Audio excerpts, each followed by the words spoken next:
नमस्कार साथियों, मैं अभी सिंह ठाकुर एक बार पुनः आप सभी का स्वागत करता हूं Om Pushp classes the competition venture of science commerce academy Dharamshala में।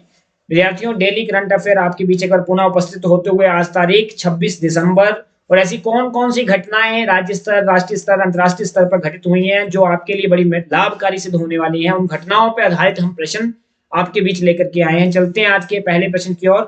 पहला प्रश्न आपके बीच, when was good governance day establish? सुशासन दिवस कब स्थापित किया जाता है? बच्चों, इसका सही आंसर 2014 बी।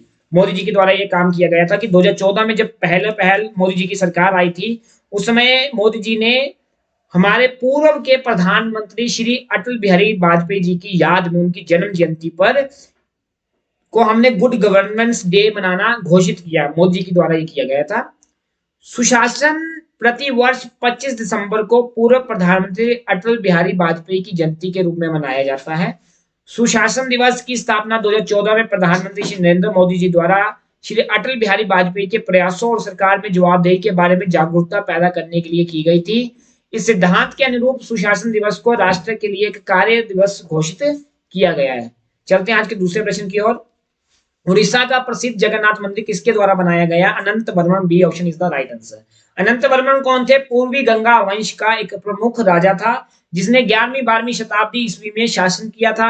नवीन पटनायक जो है इस समय वहां के सीएम हैं, इन्होंने जगन्नाथ मंदिर के लिए विशेष सुरक्षा को मंजूरी दी है। विशेष सुरक्षा बटालियन में लगभग 1190 कर्मी शामिल होंगे जिनमें एसपी पुरी की कमान के तहत इनको रखा जाएगा। आई होप आपको ये बात क्लियर हुई होगी। चलते तीसरे प्रश्न की ओर। पांचजन्य साप्ताहिक पत्रिका द्वारा आयोजित सम्मेलन सागर मंथन कहाँ आयोजित किया गया है? दक्षिण गोवा। और गोवा की राजधानी पणजी, याद करना आपने। कॉन्क्लेव सागर मंथन का आयोजन दक्षिण गोवा में किया गया था। यह सम्मेलन सुशासन, संवाद और भारत के भविष्य के विकास से संबंधित विषय पर चर्चा के लिए बुलाया गया है। आई होप आपको क्लियर हुआ होगा। चलते चौथे प्रश्न की ओर। पीएम मोदी किसकी जयंती पर कलेक्ट्रेट वर्कर्स के 11 खंडों की पहली श्रृंखला जारी करने वाले हैं? तो इसका सही आंसर है बी ऑप्शन, पंडित मदन मोहन मालवीय। कौन थे मदन मोहन मालवीय? इनके बारे में चर्चा करते हैं। उन्होंने 4 बार भारतीय राष्ट्रीय कांग्रेस के अध्यक्ष के रूप में कार्य किया है।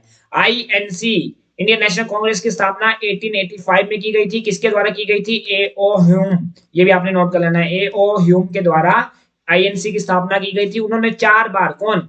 मदन मोहन मालवीय जी भारतीय राष्ट्रीय कांग्रेस के अध्यक्ष के रूप में 4 बार काम किया है। अखिल भारत हिंदू महासभा की भी स्थापना इनके द्वारा की गई थी। नोट करना, अखिल भारत हिंदू महासभा की स्थापना किसके के द्वारा की गई है?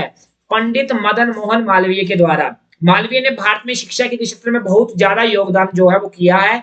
विशेष रूप से अगर हम बात करना चाहें तो 1916 में बनारस हिंदू यूनिवर्सिटी, जो BHU है, बनारस हिंदू यूनिवर्सिटी, इसकी सह स्थापना भी इनके द्वारा की गई है। इनके उन्होंने एक प्रभावशाली अखबार चलाई थी जिसको नाम है अंग्रेजी अखबार। अंग्रेजी अखबार थी जिसका नाम था द लीडर। द लीडर अखबार की स्थापना भी इनके द्वारा की गई है। 1924 से लेकर के 46 तक हिंदुस्तान टाइम्स की अध्यक्षता की इन्होंने। उनके योगदान के सम्मान में उन्हें 2014 में मरणों उपरांत, मतलब मरने के बाद 2014 में उनको भारत के सर्वोच्च पुरस्कार भारत रत्न भी जो है वो दिया गया, मरणों उपरांत दिया गया। एक बात आपने याद रखनी है। चलते आज के अंतिम प्रश्न की ओर। आज बस 5 प्रश्न आपके बीच। अंतिम प्रश्न आपके समक्ष। प्रशासनिक क्षमता सहन शक्ति परियोजना के लिए विश्व बैंक के सार्वजनिक व्यय के तहत किस देश को $1.34 बिलियन प्राप्त हुआ है? तो इसका सही आंसर बच्चों ऑप्शन डी, यूक्रेन। यूक्रेन को प्रशासनिक क्षमता सहन शक्ति परियोजना के लिए विश्व बैंक के सार्वजनिक व्यय के तहत $1.34 बिलियन जो है वो मिला गया है वर्ल्ड बैंक की ओर से। कितना? $1.34 बिलियन। तो आई होप आपको यह बात क्लियर हुई होगी। इसके साथ धन्यवाद। मिलेंगे कल एक बार पुनः। और आपको पता होगा आज से हमारा एक बैच भी लॉन्च हो गया, योद्धा बैच। और योद्धा बैच 1.0 बच्चों, जिसमें हम डिस्कस कर रहे हैं मैथ्स, इंग्लिश, चाहे वो हिंदी क्यों ना हो, चाहे वो जीके हो, चाहे वो रीजनिंग हो। मुझे नहीं लगता कि कॉम्पिटिटिव का ऐसा कोई सब्जेक्ट जो इस कोर्स के अंतर्गत नहीं करवाया जाएगा। आपको बेसिक टू एडवांस अप्रोच जो है इस कोर्स के तहत रहने वाली हमारी फैकल्टी जो कि बहुत ज्यादा एक्सपीरियंस्ड है, उन्हीं चीजों को आपके समक्ष लेके आएगी जो परीक्षा की दृष्टि से बड़े महत्वपूर्ण है। आप जरूर इस बैच को ज्वाइन करें जल्द से जल्द। तब तक के लिए धन्यवाद। हंसते रहिए, मुस्कुराते रहिए। जय हिंद, जय भारत।